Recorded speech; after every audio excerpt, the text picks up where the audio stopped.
Kottayam Achinakam heritage ഹോട്ടലിലെ bar മാനേജറെ കാണാനില്ലെന്ന് പരാതി. തിരുവനന്തപുരം വർക്കല സ്വദേശി വൈശാഖനെയാണ് രാവിലെ മുതൽ കാണാതായത്. രാവിലെ നാഗമ്പടത്തുള്ള യൂണിയൻ ബാങ്കിൽ പണമടയ്ക്കാൻ പോയതാണ് വൈശാഖ്. വൈക്കം പോലീസ് കേസെടുത്ത് അന്വേഷണം തുടങ്ങി. വിവരങ്ങളുമായി സനോജ് സുരേന്ദ്രൻ ചേരുകയാണ്. സനോജ്, ഇപ്പോൾ ഇന്ന് രാവിലെ മുതലാണ് ഇദ്ദേഹത്തെ കാണാതായത് എന്ന വിവരമാണ് പുറത്തുവരുന്നത്. യൂണിയൻ ബാങ്കിൽ പണമടയ്ക്കാൻ പോയ വൈശാഖിനെയാണ് കാണാതായത്. പണവും നഷ്ടപ്പെട്ടു എന്നാണോ അനുമാനിക്കേണ്ടത്? എന്താണ് കൂടുതൽ വിവരങ്ങൾ?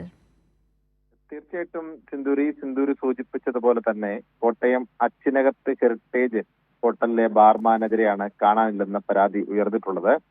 കുമരകത്താണ് ഈ ബാറ് പ്രവർത്തിക്കുന്നത്. കൊല്ലം സ്വദേശിയുടേതാണ് ഈ ബാറ്.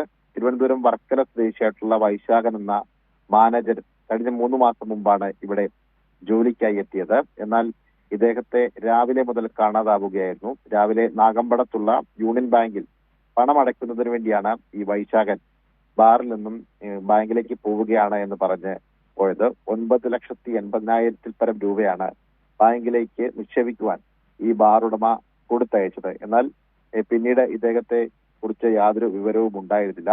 ഹോട്ടൽ ജീവനക്കാർ ഇദ്ദേഹത്തെ ഫോണിൽ ബന്ധപ്പെട്ടപ്പോൾ ഫോൺ സ്വിച്ച് ഓഫ് ചെയ്ത നിലയിലാണ്. ഒപ്പം തന്നെ ഇദ്ദേഹം ഭാര്യയോട് അദ്ദേഹത്തിന്റെ ഫോണിൽ നിന്നും ഫോൺ വിളിച്ച് പറഞ്ഞിരുന്നു, ഇനിയും എന്നെ ഈ ഫോണിൽ വിളിക്കേണ്ടതില്ല, എന്നെ ഈ ഫോണിൽ ലഭിക്കുകയില്ല എന്ന് ഭാര്യയെ വിളിച്ചു പറഞ്ഞിരുന്നു. അതിനുശേഷമാണ് ഇദ്ദേഹം ഈ മൊബൈൽ ഫോൺ സ്വിച്ച് ഓഫ് ആക്കി ഈ പണവുമായി കടന്നു കളഞ്ഞത് എന്നുള്ളതാണ് പോലീസിന്റെ നിഗമനം. ഇതിന്റെ അടിസ്ഥാനത്തിൽ വൈക്കം പോലീസ് കേസെടുത്ത് അന്വേഷണം ആരംഭിച്ചിട്ടുണ്ട്. സംഭവവുമായി ബന്ധപ്പെട്ടുകൊണ്ട് ഇദ്ദേഹം നിരവധി ഇടങ്ങളിൽ സമാനമായ രീതിയിൽ തട്ടിപ്പ് നടത്തിയിട്ടുണ്ട് എന്നുള്ളതാണ് ഹോട്ടൽ ജീവനക്കാർ പോലീസ് നൽകിയിട്ടുള്ള മൊഴി. സിന്ദൂരി.